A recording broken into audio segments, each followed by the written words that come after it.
Hello, I'm Richard Arum, and as Dean of the School of Education at UC Irvine, it's my sincere pleasure to welcome you to today's event.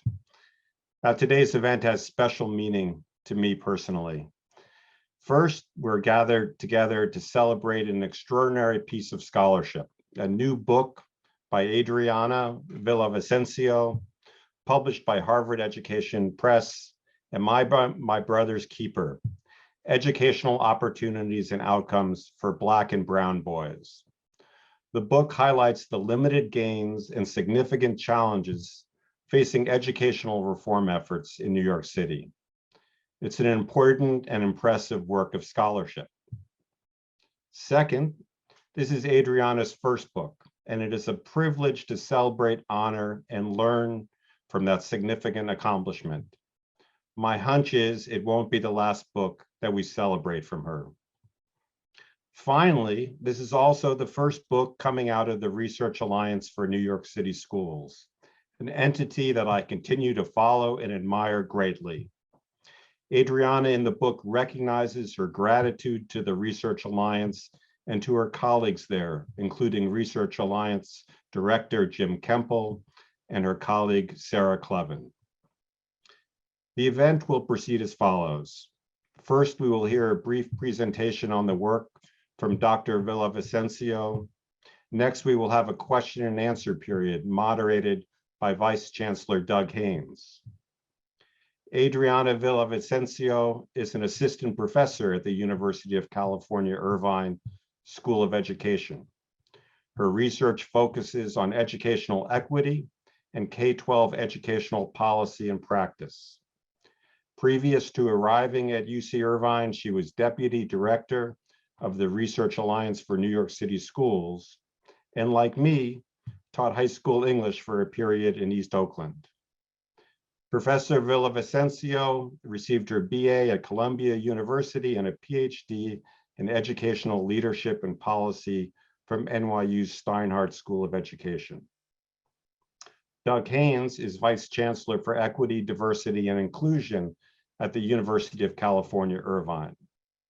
He is also a professor of history whose work focuses on the relationship amongst medicine, science, race, and empire. Vice Chancellor Haynes received his BA at Pomona College and his PhD in history from the University of California, Berkeley. Dr. Villavicencio, the floor is yours. Thank you, Richard, for the very kind introduction, and Vice Chancellor Haynes for moderating today's talk, and the organizers of the event, especially Ryan Hodkowski, Pat Harriman, and Shara Bernstein. And also, as Richard mentioned, this work wouldn't have been possible without the contributions of my team at the Research Alliance for New York City Schools, led by Dr. James Kemple, and every member of the Expanded Success Initiative, or ESI, the team led by Paul Forbes, and the hundreds of school leaders, teachers, counselors, and young people we talked to over the course of this four-year study. Their experiences and perspectives grounded our research and many of the lessons in this book.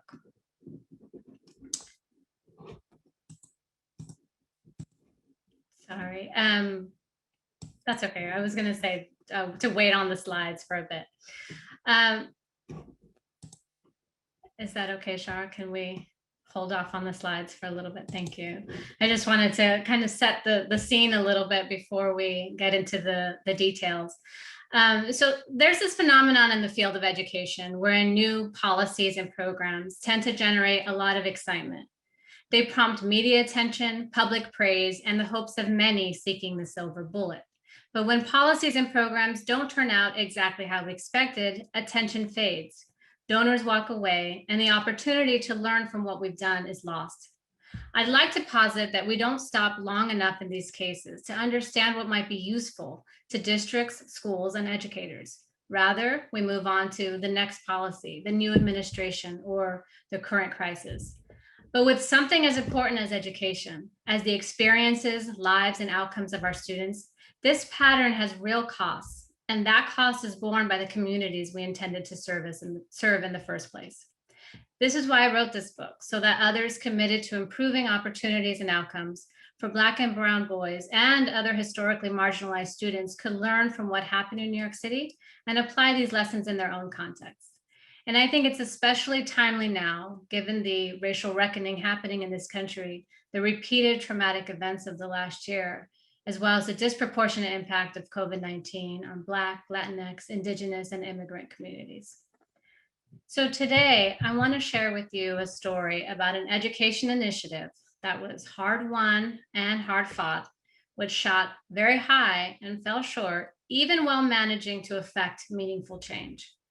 The Expanded Success Initiative, or ESI, a predecessor to My Brother's Keeper, and one of many racial equity policies in districts around the country, was a signature policy of the New York City Department of Education. Launched in 2012 and funded with $27 million from city agencies and philanthropic organizations, ESI was actually one part of a four-strand effort to close gaps for young men of color in the areas of education, health, employment, and criminal justice.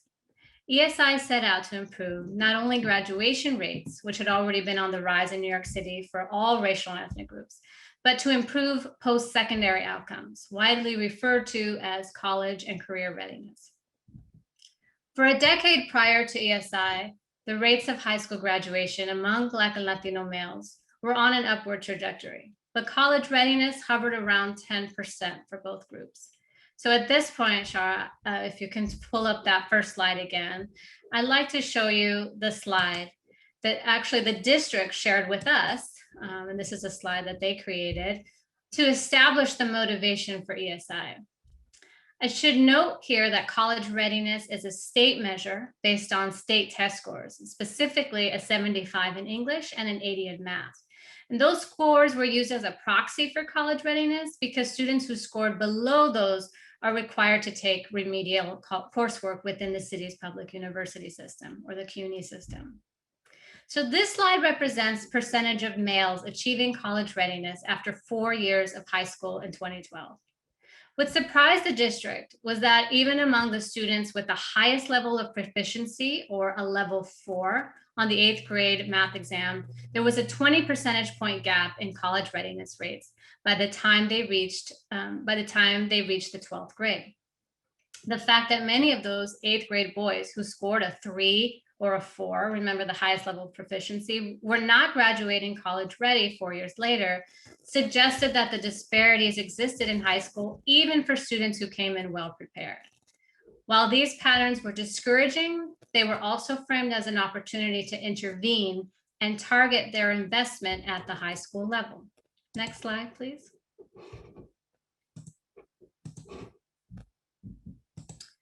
Beyond college readiness, though, the Black and Latino male leaders who comprised ESI's leadership at the time also positioned the initiative as an opportunity to change the narrative about young men of color. They sought to shift the question from why are boys of color lagging behind to why are schools failing to raise them up.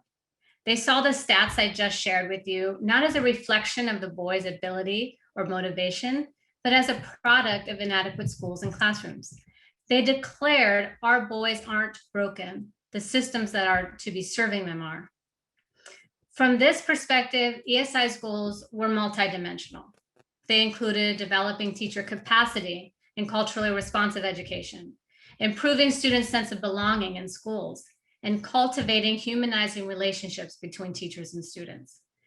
So when I first heard about ESI from the district from this perspective, I was inspired by this mission and was reminded of my own high school students when I was a teacher in Brooklyn, New York, and East Oakland, California, communities I was a part of and care about deeply. Looking back, though, I realized I initially had no idea what the real scope of this project would be. Next slide. What me and my team at the Research Alliance were charged with answering was twofold. First, we wanted to understand how ESI was being implemented in each school and across schools in 3 major domains: academics, youth development, and school culture. This included understanding how the supports for Black and Latino males in ESI schools differed from what was being offered in a similar set of comparison schools. Our research systematically examined the programming offered in each school in each of those 3 domains. Over the course of 4 years, we conducted over 500 interviews with approximately 800 school leaders, teachers, and students, I counted, about ESI programming and its influences on teachers, students, and school culture. Our second big question was, did ESI impact students' academic outcomes, including credit accumulation, graduation rates, and college going rates, and their socio-emotional outcomes, such as sense of belonging and sense of fair treatment?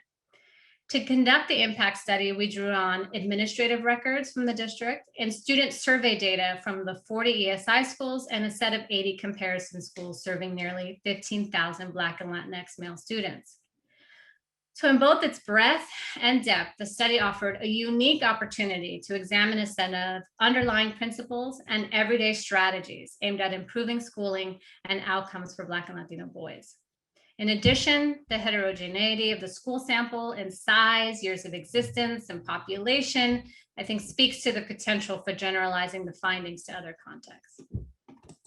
So the book goes into a lot of meticulous detail about the design, theory, and implementation of the initiative.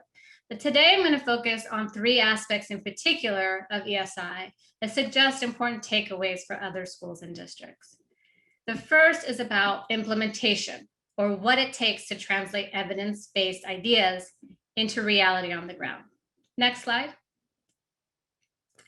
ESI managed to create a robust infrastructure of support that was designed to increase school and teacher capacity.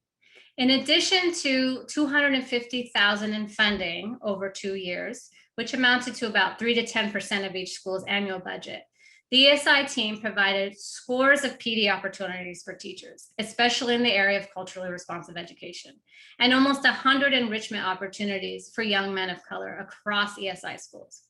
It also provided a network of almost 80 vetted external partners for schools to work with and held monthly meetings for principals and ESI point people to learn within a community.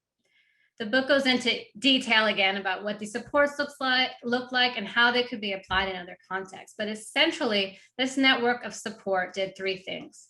It pushed schools to re-examine how they serve their young men of color. It developed the capacity of individual teachers in schools and engaged students in meaningful experiences centered on racial identity throughout the 4-year period. However, the support stopped short of prescription or accountability.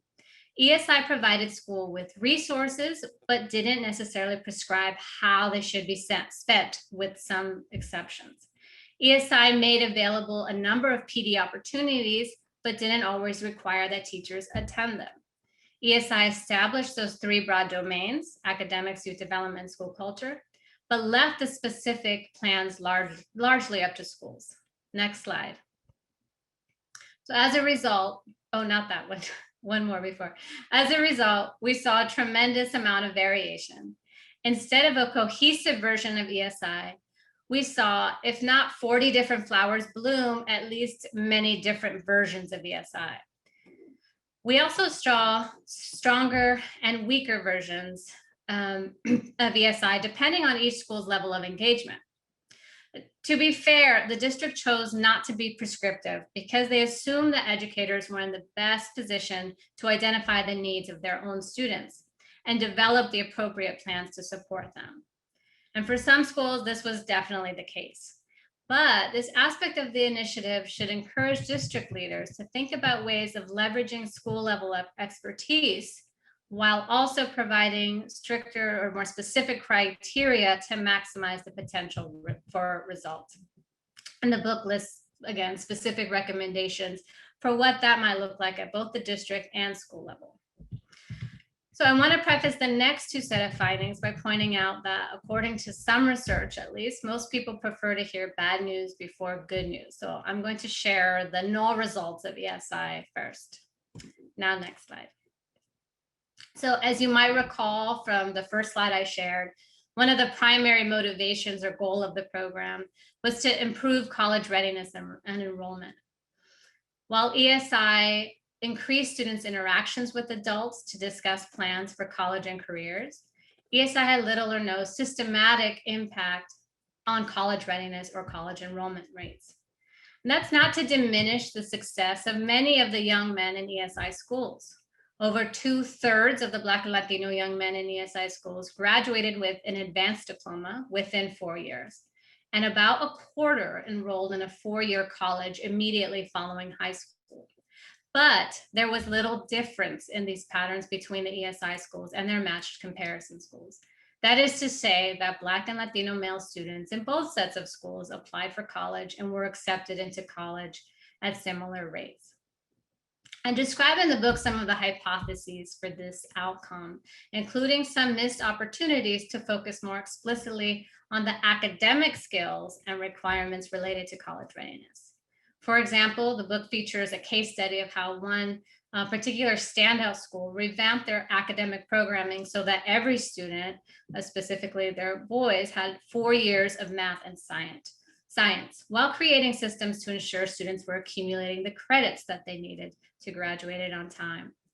But that school was somewhat unique in its focus on academics. Second, it's possible that ESI needed more time, given that the first year was spent figuring out what ESI was going to look like, and prior research shows that it typically takes longer than 3 or 4 years to see school-wide change. And third, during the years of ESI, the entire district became increasingly focused on college readiness as the new bar for school accountability. So it could be that these comparison schools also put a lot of effort into moving the needle on college outcomes. Next slide, please. But for me, and for many of the folks leading and implementing ESI on the ground, this isn't the whole story, or maybe even the most important story. From its inception, and even after the initiative ended, ESI made important tractions on other outcomes that matter, especially in the areas of school culture, relationships, and student experiences. For example, Black and Latino young men in ESI schools were more likely than similar students in comparison schools to respond positively on measures of fair treatment and belonging, especially in the 11th and 12th grades. This finding is particularly important given what we know about the alienation that boys and young men of color report experiencing in their schools and classrooms. And educators and students across schools consistently reported meaningful changes in 2 areas: the development of a culturally relevant orientation to teaching and learning, and improved school relationships between adults and students, and also among students. I chronicle in the book the ways in which culturally responsive education, which included developing teachers and students' critical consciousness, was embedded across curriculum and instruction. I also provide several models for how ESI schools created protective spaces for boys and young men of color through peer mentorship, rites of passage programs, and community engagement. I describe restorative practices and other alternative approaches to suspension designed to transform a culture of punishment into one rooted in community and healing. Observing these spaces and talking to the young men involved made clear the importance of these approaches in the lives of participating students. And in particular, students spoke about affirmation, connection, and brotherhood. One 11th grade student said, I think this program creates something that you can't get anywhere else. To have these guys every day that I come to school with just made me want to come to school that much more because I got to be with my brothers. I got to be with my family. Next slide. More importantly, or more broadly, I should say, ESI seemed to plant a number of seeds that have taken root in the larger system. ESI became a vehicle for looking closely at the racism inherent in our systems of education versus examining race only as a variable in education outcomes. ESI challenged deficit narratives by focusing on the successes of boys and young men of color and the historical contributions of those who came before them. At the same time, it looked unflinchingly at painful current events and sought to address how the police shootings of Michael Brown, Tamir Rice, and Eric Garner affected the lives of the young men that educators aspired to reach and teach. Some of the seeds of this work planted by many of the folks involved with ESI became evident in the district's series of critical and courageous conversations, the effort to recruit and retain male teachers of color, and the formal adoption of culturally relevant education by the district. And meanwhile, implicit trainings have enrolled over 50,000 teachers across the city, even in the midst of the pandemic. And equity teams have been established across 29 of New York City's 32 community school districts. Though these efforts alone cannot undo generations of inequitable schooling, they do lay the foundation for more sustained attention to issues of systemic racism and the ways that schools can either disrupt them or perpetuate them on a daily basis. Next slide. So again, ESI had really ambitious goals that may have required longer than 4 years to meet. Towards the end of the ESI project, I brought together representatives from 7 different district research partnerships in Oakland, Austin, Guilford in North Carolina, Minneapolis, DC, Boston, and New York City to talk about their own initiatives focused on boys of color. And more recently, I've been able to engage with local districts and schools in these efforts. And this book is an attempt to expand on these conversations and contribute actionable recommendations for policymakers, district leaders, educators, and scholars, because I'm not just interested in reporting the findings of a study, but in actually providing tools to people who are interested in making concrete change for our sons and daughters. End slide. So now to everyone listening and watching, I want you to know that it's been a little difficult for me to talk through this last section without getting emotional. So bear with me. But I want to say that while it's important to change hearts and minds, meaningful and sustainable change requires action. And it requires that we act with urgency because our students shouldn't have to wait around for the justice they deserve. And I want to call attention again to the broader context of the current moment. While I was finalizing the pages of My Brother's Keeper in the throes of the pandemic, our nation witnessed the murders of too many Black men and women. The murders of Ahmaud Arbery, Breonna Taylor, and George Floyd sparked protests in every major American city in the spring and summer of 2020. And then, as I prepared to submit the manuscript, another video emerged, that of Jacob Blake being shot repeatedly in the back by a police officer while his 3 young sons watched. This book focuses on education, but it is motivated by love for Black and brown lives, an appeal for justice, and a desire to frame the question, am I my brother's keeper, not as a rhetorical one, but as a call for action that each of us must answer. I close the book and also close my talk today with the words of Jacob Blake's sister, Latretta Widman. She says, I am my brother's keeper. And when you say the name Jacob Blake, make sure you say father, make sure you say cousin, make sure you say son, make sure you say uncle, but most importantly, make sure you say human. And she ended her remarks that day by saying, I don't want your pity, I want change. Thank you very much. Thank you so much, Adriana, for that overview of your compelling book. You know, as I read the book, I was struck by it as a historian, how you situate this very powerful initiative during the Obama administration, and you write about the larger impact.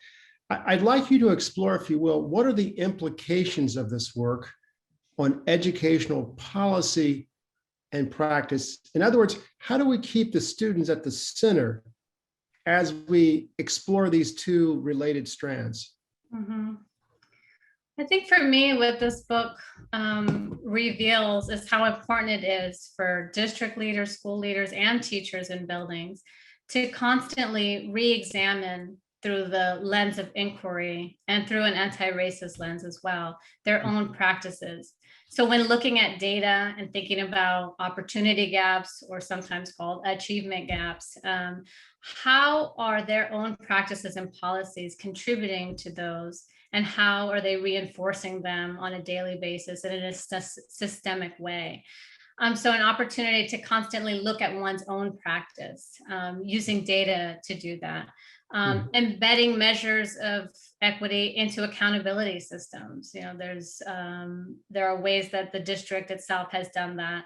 The districts in Oakland have done that as well. Yeah, I was just going to say also, I have a long list here, but Sure. About how teachers are hired, mentored, how they're inducted into these schools and districts, thinking about where you invest your resources and opportunity hoarding of advanced classwork and advanced coursework as well. It strikes me that you're describing an ecosystem that needs to support the success of our students. I want to raise a question that was presented at registration, and it is, how is this work evolving? Or what future directions do you envision for this work? Yeah, my in-depth study of culturally relevant education, which was a major cornerstone of ESI, led me to think more deeply about what it means for a school to be anti-racist, or what it means for a school to seek out racial justice.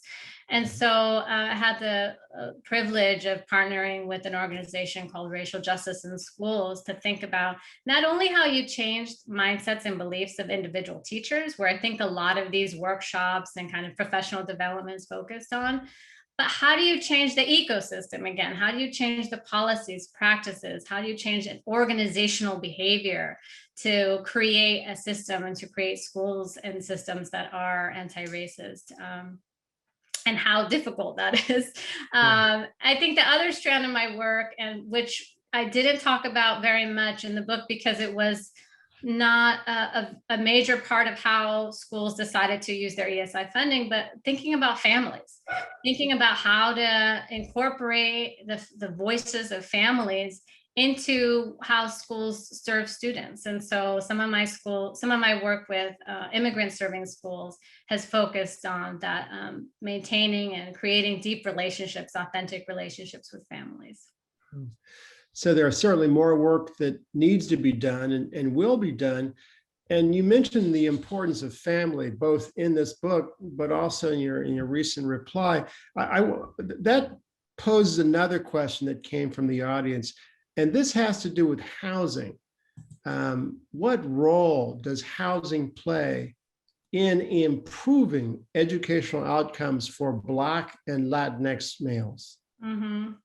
Yeah, I was glad to see that question because I think it brings attention to, again, the external policies and the intergenerational racism of cross systems outside of education that have educational impacts, right? So 1 in 10 students in New York City do experience homelessness or transient housing, and a disproportionate share of those students are Black and Latino. And that affects not only attendance and your ability to show up at school and do well in school, but also obviously has some emotional impacts and some long-term socio-emotional impacts as well. So I think it's important that the educational policies be conscious of some of the other factors and some of the external conditions that are shaping the lives and experiences of the students that they serve. Wow. It's interesting because you make me think that to what extent is equity at the center of education in order to enact it in the outcome. I want to raise another question that more has to do with the sort of relevance of this project. You mentioned at the outset and in the book how the design of this project, the scope of it, where it's situated, really allows for generalizable conclusions, or at least observations. And so this is a question about its relationship to Orange County. Are the research findings relevant to Black and Latinx young men from Orange County? That's a great question. New York City is such a unique, anytime you study New York City, you kind of have to say, describe how unique the population is. But I will say, especially with the case studies that I feature in the book, you'll see that I selected schools with very different kinds of populations and very different kinds of neighborhoods with different types of teacher demographics, student demographics. And I think some of that speaks to how at least some of the supports and programs could cut across very different contexts. At the same time, though, the challenges are national, I do think the solutions are local. So I do think that part of their assumption that schools know best and that their teachers and the families and the leaders within particular schools are in a really good position to understand the unique complexities of their own community. I mean, even within Black and Latinx, I talk about this in the book a lot, what those terms mean. They're very dissatisfying in that they tend to erase some of the heterogeneity that we see in these communities. Different immigrant stories, different socioeconomic statuses, different neighborhoods, families, ancestry. And so even those terms can kind of hide some of the rich differences among those communities. So again, it's important to think about your own local population. Speaking of which, there's a question from Christine Williams that relates to other data sources.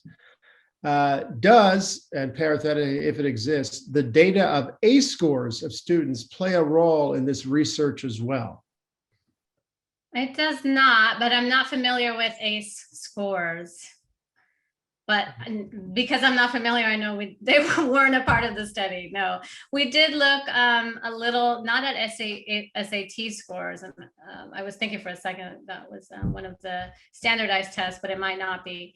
And what we saw was that actually students in ESI schools took the SAT more, but we didn't have their access to their scores. I want to go back to just a general, I think, set of observations you made as you reflected on into this project.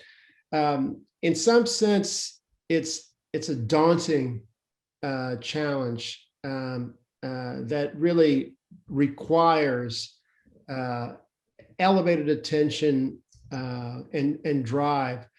And I think this question sort of gets at this in the following way: how to better develop a school culture of respect, transparency, and trust to influence student outcomes. Yeah, I think part of it goes back to what I was saying before about not making assumptions about the communities that you serve. And that there might be a lot of stories and richness that you're not aware of, even if you've always taught in that neighborhood or lived in that neighborhood before. I think, I can't say enough about having an asset-based lens. Even those who very well-intentioned teachers sometimes bring either a deficit view of their students and families or kind of salvation missionary type view of students who they consider marginalized or minoritized. And so I think it's important to always approach your community with a sense of openness and also a sense of respect for their expertise, for the assets that they bring, for their resources that may be invisible to you. And I think the other piece is, which I found very active in a lot of ESI schools, was creating systems and strategies for elevating student voice, for student agency. There was a lot of student-generated activism in a few of the ESI schools that I think really has the potential to stick with these students far past their high school years. And I think that's a really powerful way to elevate the voices of those students and, again, of the families that you're serving. For sure. There's a couple of questions that have come in to the Q&A. And the first is from Aaron Johnson, the second by Santana Ruiz. And I think both of them get at change, but also how do we motivate change, particularly in educators, educational administrators. And Aaron writes, how can we impact the pervasive implicit and explicit biases and racism that occupy the consciousness of administrators and school board members that create and maintain the culture of the school system? The research is compelling and the unwillingness to change is palpable. Yeah, so I respect all of the challenges implicit in this and explicit in this question. First, it does take naming it, identifying it, the way this very question has. and it requires also time and attention to educate oneself and to educate a team of folks who are making decisions and in leadership positions on these issues. You don't wake up one day necessarily, especially if you're a white educator or someone who hasn't experienced systemic racism in their lives and become an expert. So it takes reading voices and being humble in that lack of knowledge. And also I will say that sometimes, at least in the schools that I've worked with, sometimes you can't get everyone on board. And so it requires some tough decisions about where your stance is and what you're actually committed to and who you're committed to working and if it's going to mean the derailment of racial justice efforts, then it might mean that certain folks that you work with may not be part of that solution. It's interesting. Santana Ruiz raises a question that's similar, but it pivots towards a potential solution. Given that educational policy is a key strategy to make substantial change, do you think it may be time to require educators or experience in an educational setting to be elected to a school board to better understand the impact of educational policies? Yeah, that's why I was so intent on bringing up that point earlier about the hiring, the mentoring, the induction process.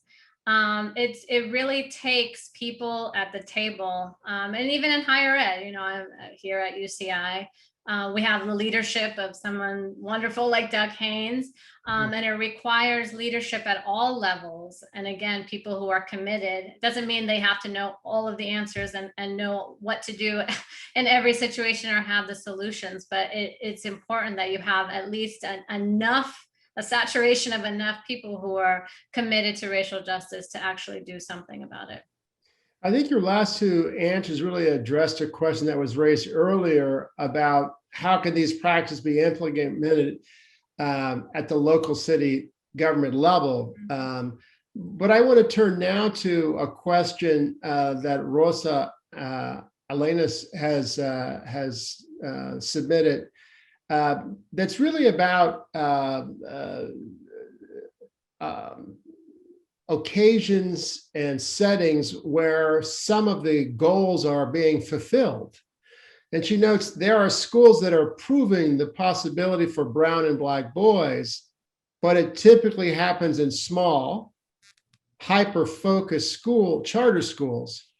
In your opinion, how do you think that can be replicated in a larger context? So it's a question of scale. Yeah, and Rosa Elena Alanes is also a principal of an award-winning school, so she knows intimately how to do this in her context. So, I think you raise a good point in that actually a lot of the ESI schools were small schools, and a lot of what they were able to do with personalization and mentorship and peer mentorship really required personal relationships, meaning knowing every student's name, knowing their families, knowing them from 3 or 4 years back, being very familiar with their middle schools. These are the kinds of affordances that are more likely in a small school setting. At the same time, I have seen this, and there were a few very outstanding large schools in the ESI sample.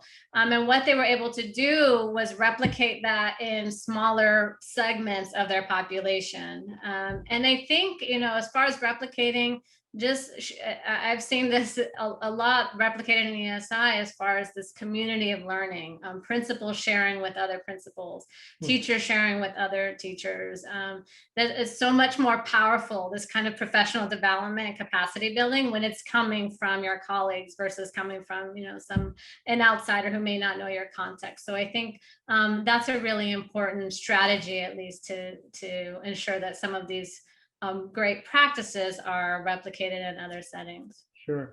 So it sounds like scale matters in sort of shaping the relationship, the intensity of the relationship, and building trust. You just got a fan question from Giovanni David Lopez, who writes, cousin, it's awesome to hear you at this level. Why did you name your book, Am I My Brother's Keeper? Shout out to cousin, shout out. That's very nice. Yeah, so it started with the fact that ESI was a predecessor to My Brother's Keeper, and it was at the time the largest single investment in Black and Latino boys outside of before My Brother's Keeper came. And I think a lot of from what leaders that I've talked to at all levels, a lot of the kind of building blocks, the fact that there were very rich community partnerships and that it was funded with city agencies, that some of those building blocks were present in My Brother's Keeper. But I did also the ending of the book, which said, for me, it's a question to all of us. You know, are we going to take care of our brothers and sisters? Are we going to, because the situation isn't affecting us personally, are we still going to step up and be an ally and be keepers of the personal well-being and safety of others who are around us? I particularly resonated with that title in part because it sort of imposed on us a sense of responsibility to understand how these outcomes are produced. Because to that extent, we do have some role in shaping and improving.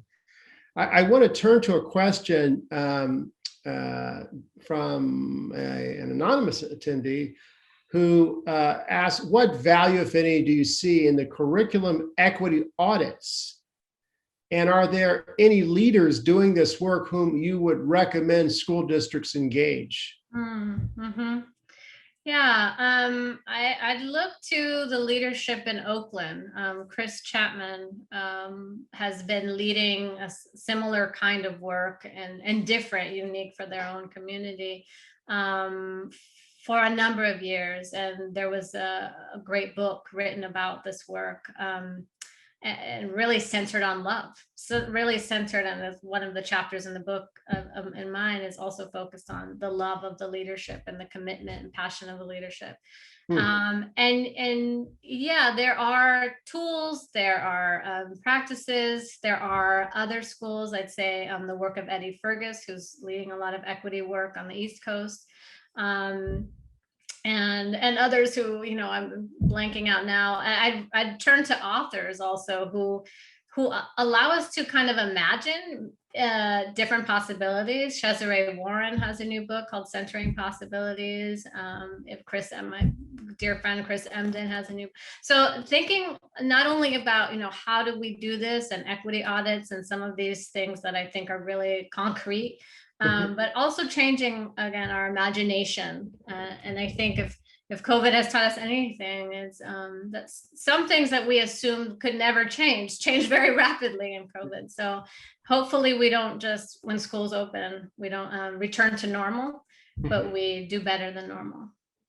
You know, there's a question that the historian me, I often think about it, and I think it's particularly relevant in this case, and it's from Wanda Vasquez. She writes, if you had an opportunity to go back to the ESI schools or participants, what questions or wonderings may you have for them now? What would you like to see them have grown in with more time? What one thoughtful question. Another great educational leader, Wanda Vasquez. You know, I'd ask what else they needed.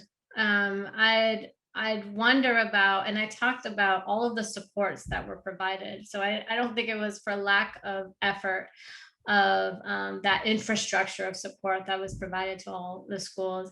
But looking back, I'd wonder if they had a new sense of what they were really struggling with, or what supports and services might have been even more impactful.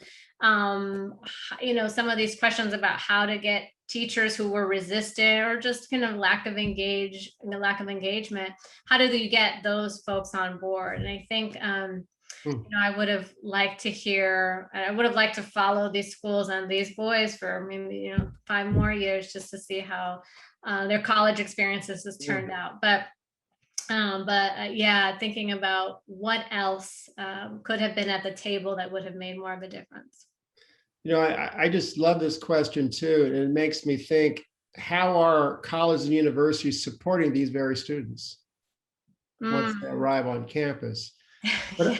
But I want to circle back because there's a question from Magdalena Villaba.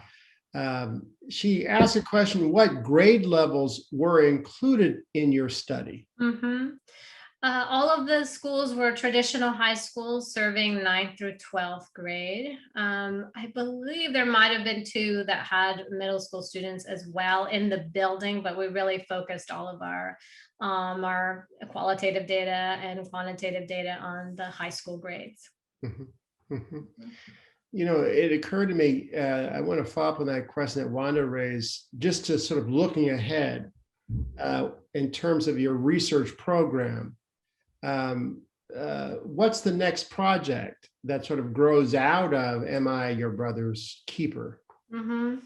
Yeah, as I mentioned, I became really curious because the way CRE or culturally relevant education, sometimes some schools really focus just on curriculum instruction, which of course is important.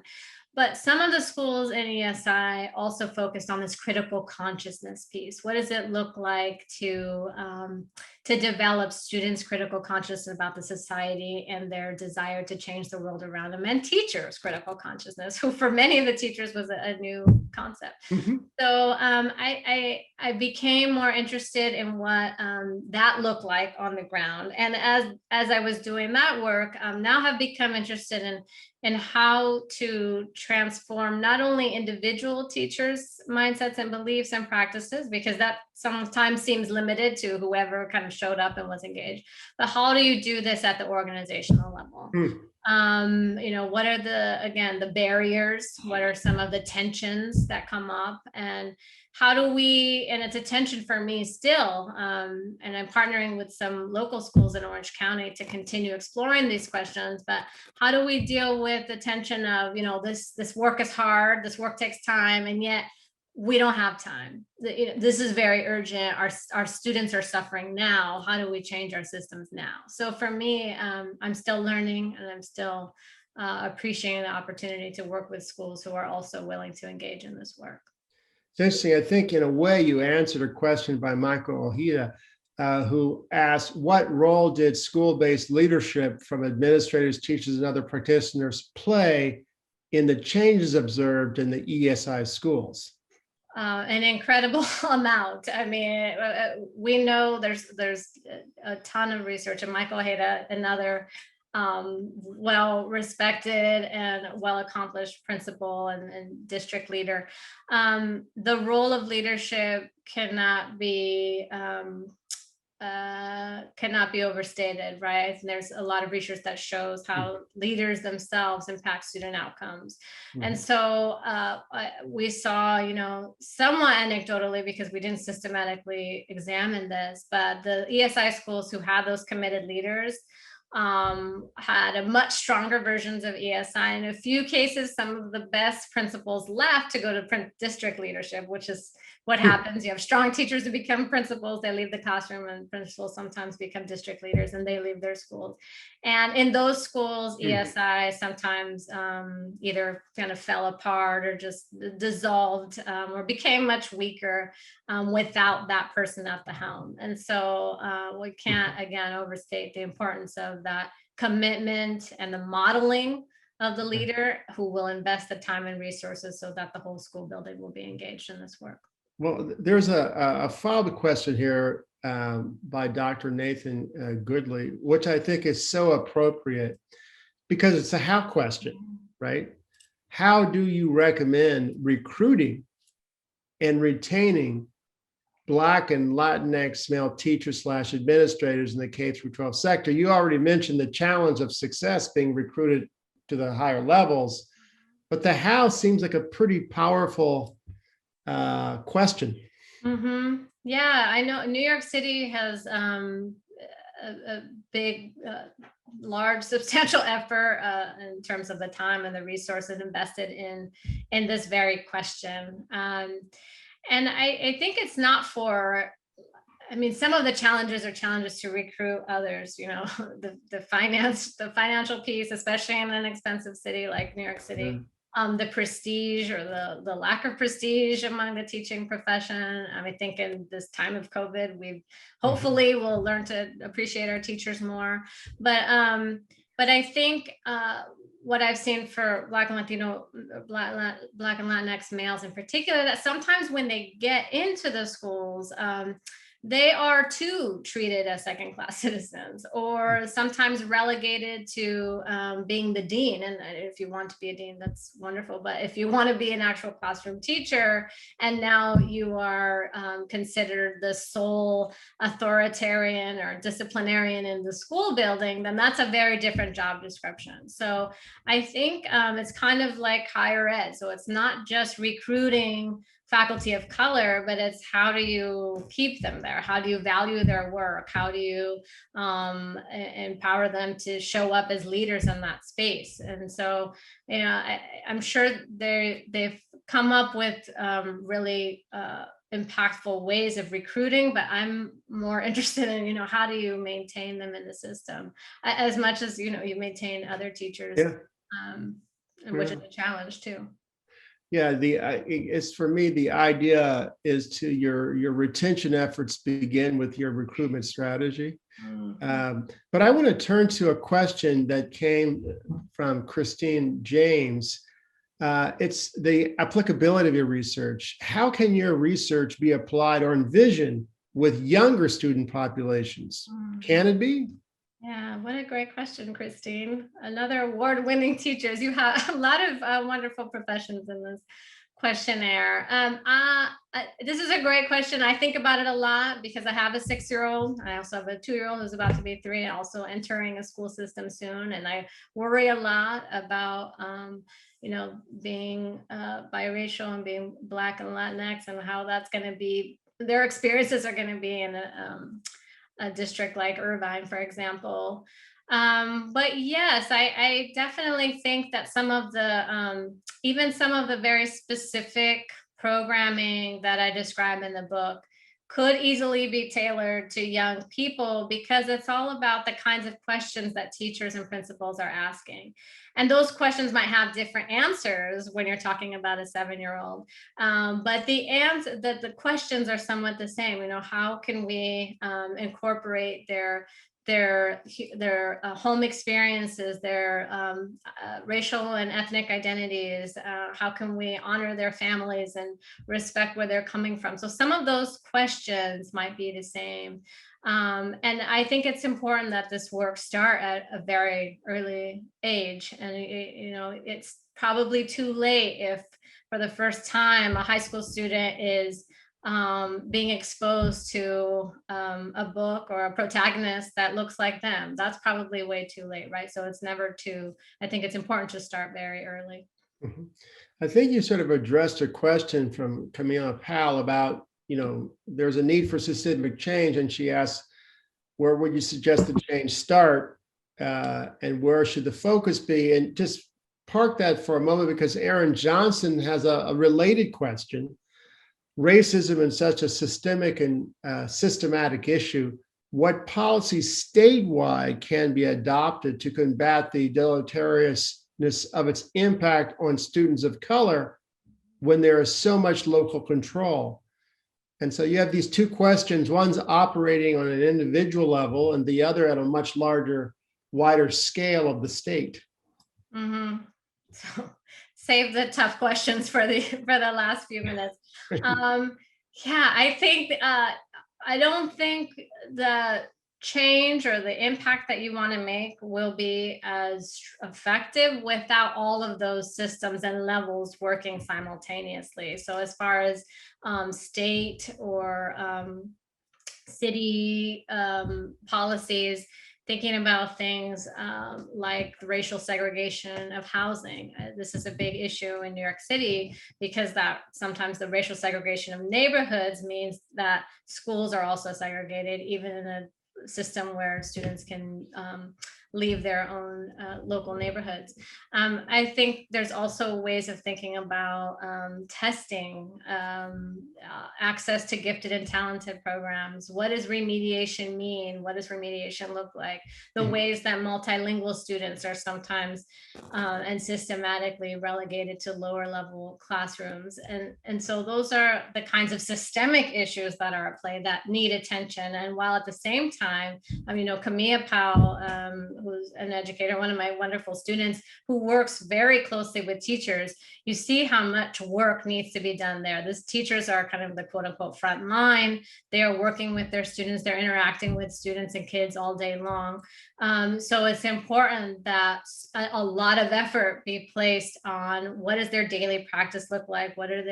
How are they approaching their students? How are they building relationships with their students? What are their interactions like? And how can they advocate for students, even in buildings where you might not have an emphasis on racial equity? So I know she's doing a lot of work in that arena, but to Aaron and Camilla, it does feel like all of these efforts have to be going on simultaneously to really see an impact, especially a sustainable one. And just briefly as a follow-up, to what extent are schools of education building the next generation of scholars who can join others to effect these changes, whether in a single school or across a district or across the country? Mm-hmm. Yeah, I see from my experience here at UCI, which is very short so far, but in the Masters of Teaching program, there's been such a strong emphasis from my perspective on racial equity, on the inclusion of other voices and what that looks like for teachers. And I think exposing them to a number of readers, Goldie Muhammad, Bettina Love, again, folks who have really thought about what this looks like in schools and exposing that, and not only exposing, but communicating. It's important as a foundational cornerstone of teaching and learning. And so, I think the schools of ed, if we're going to, as I said before, the hiring, recruiting, inducting, all of that begins within these schools of education. Mm-hmm. We're approaching that time when we're scheduled to end. Donna Ford has a great question that has to do with injustices in gifted education. And if you can, do you have a moment to reply to that? Yeah, so some of the work, and I wasn't intimately involved, but that we saw in New York City was, and this may play out very differently depending on the context, but what we saw was that there was a test to get in to have access to these gifted and talented programs. And there was a way to, I guess, prep for them, and they were prepped mostly by white affluent parents. And so you were able to see kind of the racial disproportionality relative to the racial makeup of the school system in these gifted and talented education programs. And again, I didn't lead that work, and I may operate differently in other places, but I think obviously the fact that she's asking it is probably true in other places as well. Wonderful. I want to thank you so much, Adriana, for producing this book that is so compelling, that speaks to our time and articulates a path forward. And I want to extend my thanks to the School of Education here at UCI, and in particular, Dean Richard Arum, for hosting this event. And finally, I want to thank all of you who took the time to consider the question, am I my brother's keeper? And saw this as an opportunity to think deeply about being equity-minded. So thank you again, and enjoy the rest of your day wherever you are.